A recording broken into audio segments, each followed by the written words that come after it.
네, 리더스 인덱스의 박주근 대표 모시고 경제 인사이트 이어가겠습니다. 어서 오십시오. 네, 안녕하세요. 오늘은 반도체 업종 좀 얘기를 해볼까 합니다. 경기 침체로 재고가 눈덩이처럼 쌓인 네, 거예요. 그렇습니다.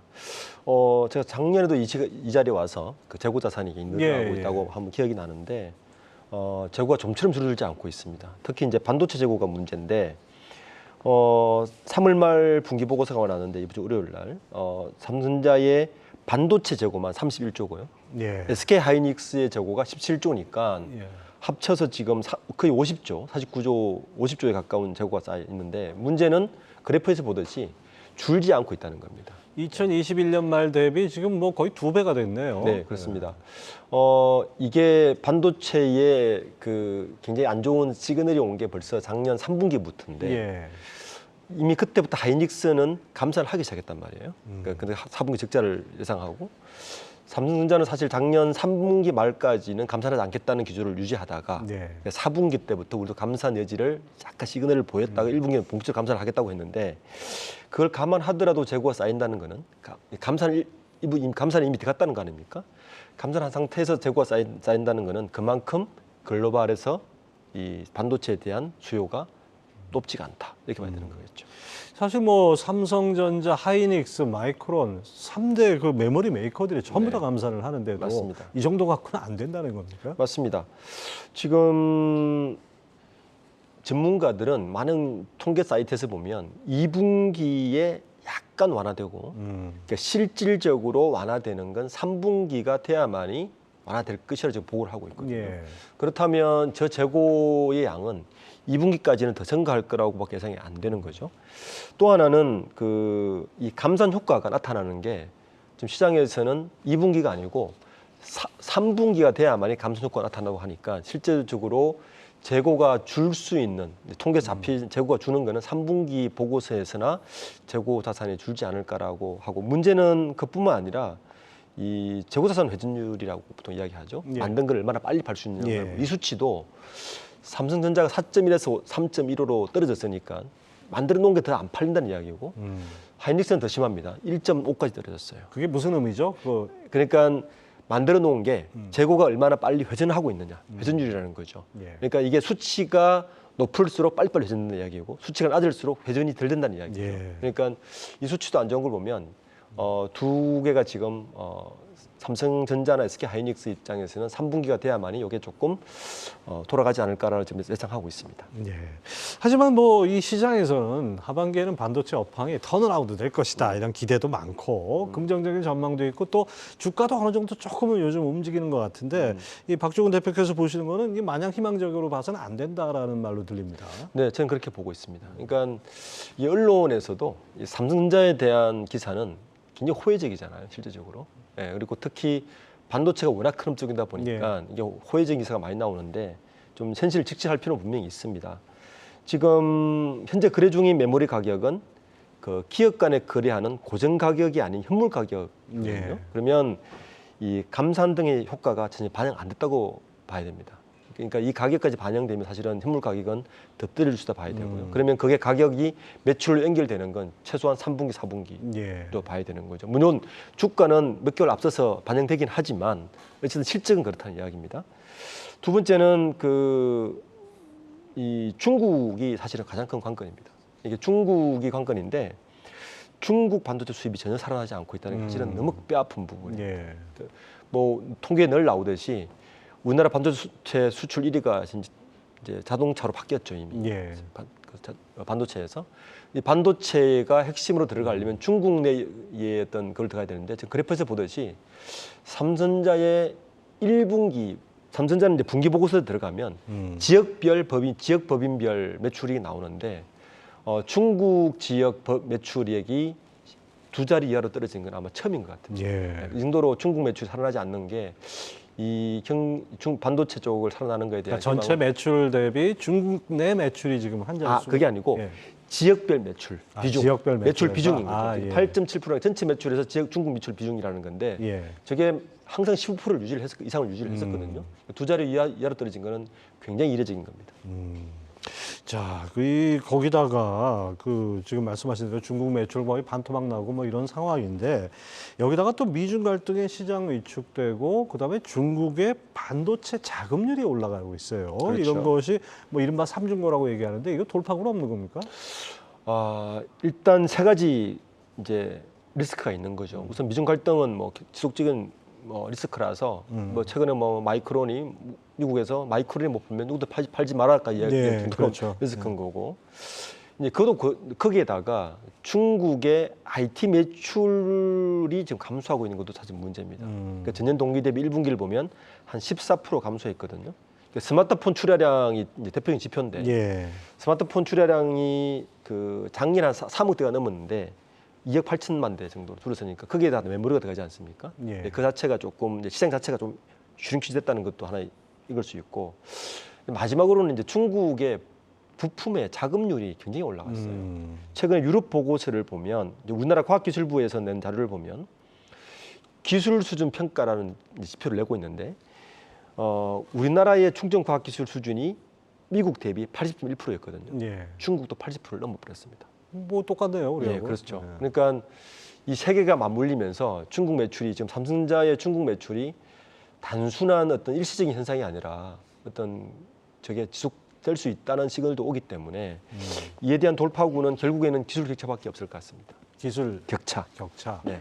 아직까지는 네. 반도체나 낸드 플래시의 기술 격차는 중국과는 아주 유효하거든요. 그러니까 이 부분을 어떻게 잘 지렛대로 활용해서 저 부족한 부분을 메꿀 수 있을까가 지금 그 기술 격차 외에는 그 외에 이제 외교적인 뭐 해결 노력 이건 필요하겠지만 우선은 기업에서 할 수 있는 건 기술 격차를 유지하는 게 지금 가장 급선무인 것 같습니다. 사실 지난 3년 반 동안 코로나로 어떻게 보면 이제 중국하고 거리는 좀 멀어지고 뭐 중국에서 일어나는 일에 대한 관심도도 많이 떨어진 것 같아요, 우리 그렇습니다. 사회에서. 네. 그러다 보니까 그동안에 중국이 어떻게 보면 제조 굴기라 그럴까요? 자급자족하는 생태계 만드는 이런 데 많이 노력했던 것 같아요. 반도체뿐이 그렇습니다. 아니라 2차 전지도 그렇고 전기차 쪽 그렇지 않은가 싶어요, 전체적으로. 오히려 요즘은 중국이 반대로 이야기하는 것 같습니다. 중국 정부에서 이야기하는 걸 보면 한국의 약 2천여 예. 제품들이 90%를 중국에 의존하고 그렇죠. 있다라고 예. 지금 얘기를 하고 있거든요. 그러니까 그게 지금 우리 산업자원부에서 한번 나왔던 산업자원부에서는 한 1,600개라 그러는데 예. 중국에서 2,200개라 발표를 했거든요. 2,200개. 예, 그러니까 중국이 훨씬 더 이제 그 발표를 했다는 것은 중국이 이미 준비를 하고 있었다라고 볼 수밖에 없고 기술 격차의 우위로 우리나라가 중간재 제품을 중국에서 판매하는 이 경제 구조는 이미 많이 와야 된 것 같다. 예. 예, 그래서 이럴 때 아마 우리나라 기업들이 전혀 다른 전략을 해야 되고 그리고 시장 자체가 이미 중국 위주의 시장에서 다른 시장의 어떤 포트폴리오 구성을 좀 돌려야 되는 시국이 아닌가 생각합니다. 뭐 지금 삼성이나 하이닉스도 뭐 그런 문제 진작부터 인식하고 있고 뭔가 바꾸려고 하는데 글로벌 경기 자체가 침체되다 보니까 뭐 빅테크 기업들의 어떤 반도체 수요 이런 것도 안 살아나고 가격은 계속 좀 부진하고 재고는 쌓여 있고 뭐 이런 아주 어려운 상황이 지속되고 있는데 이게 돌파구가 전혀 없는 겁니까? 말씀하신 대로 기술 격차라는 게 그냥 한순간에 확보할 수 있는 게 아니지 않습니까? 네. 근데 지금 뭐 글로벌 경기가 우리가 탓할 때는 분명히 아닌 것 같아요. 최근에 그거는 이제 상수로 놓고 봐야 되고요. 그렇죠. 일본을 보면 굉장히 좋거든요. 일본 니케이 지수가 3만을 넘었었고 그리고 뭐 워렌 버핏부터 조지 소로스까지 일본 투자가 지금 워렌 버핏이 2달 전에 TSMC를 빼고 일본 넣었다는 거 아닙니까? 일본 미쯔이 상사랑 미쯔이 물산 넣었다는 거 아닙니까? 그렇죠. 그러니까 그런 경우를 봐도 이미 굉장히 빠르게 움직이는 이런 시황들을 좀 우리가 읽어내야 될 것 같고 이게 우리가 이런 상황을 단순히 글로벌 경기로 탓하기에는 이미 좀 지난 그거는 아닌 것 같고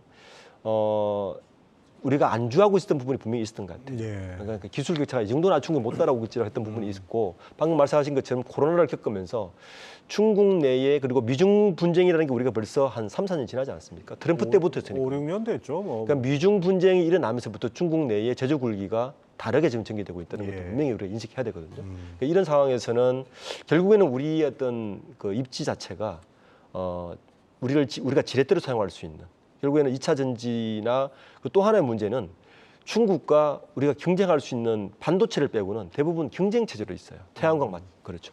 오히려 중국이 우리 앞서 앞서고 있지 있죠. 않습니까? 그리고 2차 전지도 그렇죠. 예. 그러니까 이런 부분이 서로 상충되는 부분이 많아서 바이오 같은 산업들에서 오히려 좀 그러니까 업종 자체를 조금 포트폴리오 늘리는 것도 현재로서는 방법인 것 같습니다. 자, 반도체 얘기 이 정도로 하고요. LG 디스플레이 얘기 좀 해보겠습니다. 하반기부터 삼성전자의 대형 OLED 패널을 신규 공급하면서 내년에 흑자 전환할 것이다. 이런 네. 보고서가 나왔더라고요. 이거 어떤 내용인가요? 삼성전자가 LG 디스플레이의 패널을 사용한다는 얘기는 사실 꽤 오래전부터 이야기가 예. 나왔었죠. 이번에도 이야기 나온 건 외신을 통해서 얘기가 나왔는데 삼성 디스플레이가 그 OLED 패널 공급이 아직 많지가 않습니다. LG 디스플레이가 50인치 기준으로 월 한 1,000만 장 정도를 예. 캐파가 되거든요. 그 캐파를 삼성전자에서 필요한 건 지금 77인치나 83인치 정도 대형 패널이 필요한데 이 패널 공급이 삼성 디스플레이가 아직 원활하지 않다. 그래서 글로벌 이 시장 어떤 선점하고 있는 이 시장을 수호하기 위해서는 LG 패널로 공급을 해서 어쨌든 시장을 수호하고 LG 디스플레이 입장에서는 나쁠 게 없죠. 왜냐하면 그렇죠. 1,000만 정도 캐파가 있는데 현재 전체 캐파의 한 60% 정도 캐파를 지금 생산하고 있거든요. 예. 그러니까 부족한 캐파를 삼성에서 필요한 게 200만 대 정도 필요하다 그러니까 그러면 충분히 캐파가 되니 가동률을 훨씬 더 높일 수 그렇죠. 있겠네요. 이 가동률을 높이면 LG 디스플레이 입장에서는 흑자 전환이 가능하고 삼성전자 입장에서는 어차피 삼성 디스플레이에서 받지 못하는 수요를 받아서 윈윈할 수 있는 그런 계획하고 있는 것 같습니다.